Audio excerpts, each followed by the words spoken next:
গুরুত্বপূর্ণ স্থাপনায় হামলা, যেটা আমি অলরেডি বললাম যে বিভিন্ন কেপিআই এর নিরাপত্তার বিষয়টি অবশ্যই আমাদের দায়িত্বভুক্ত এবং এটার বিষয়ে আমরা আজকে না, এটা অনেক আগে থেকে আমরা যখন থেকে সেনাবাহিনী মোতায়েন হয়েছে তখন থেকে আমরা প্রত্যেকটা আইন শৃঙ্খলা রক্ষাকারী বাহিনী এবং এইসব কেপিআইয়ের সাথে সংশ্লিষ্ট যারা আছেন প্রত্যেকের সাথে সমন্বয় করে প্রত্যেকটার হুমকি পর্যালোচনা করা হয় এবং সেই অনুযায়ী ব্যবস্থা গ্রহণ করা হয়। যেটা বললাম বিষয়টা খুবই সাম্প্রতিক, সো এটার ইনভেস্টিগেশনটা হবে। ইনভেস্টিগেশনটা হলে আমরা বলতে পারবো আসলে এটার পিছনের অগ্নিকাণ্ডের পিছনে কারণটা কী ছিল, এটা কি অ্যাক্সিডেন্ট নাকি কেউ করেছে।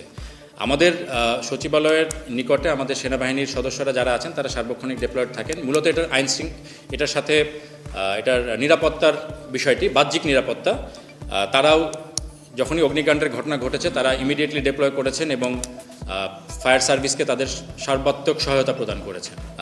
পুলিশ প্রাইমারিলি কাজ করছেন, প্যারালালি আমাদের সেনাবাহিনীর যে পেট্রোল বা আমাদের বিভিন্ন ক্যাম্প থেকে যারা আছেন তারাও এই বিষয়ে কাজ করছেন এবং এখানে দুই ধরনের অপারেশনই করা হয়। কিছু টার্গেটেড, যেখানে আমরা তথ্য পাই সেগুলো ইনফরমেশন নিয়ে কিছু অ্যারেস্ট করা হয়েছে ইতিমধ্যে। আমি যে স্ট্যাটিস্টিক্স আপনাদেরকে দিলাম এর মধ্যে সেগুলো ইনক্লুডেড। এর বাইরে অনেক সময় ঘটনার রিপোর্ট আমরা পাই বিভিন্ন এলাকা থেকে, সেখানেও তাৎক্ষণিক ব্যবস্থা নেওয়া হয়েছে এবং এ ধরনের অনেকগুলি চক্র বলা যায় বা অপরাধীকে এই রিসেন্টকালে স্পেশালি ঢাকা শহরের বিভিন্ন স্থান থেকে গ্রেফতার করা হয়েছে। স্ট্যাটিস্টিক্যালি অবনতি হয়নি, বাট হ্যাঁ অনেক ঘটনা ঘটছে এবং এটা আমাদের নজরদারিতেও আছে।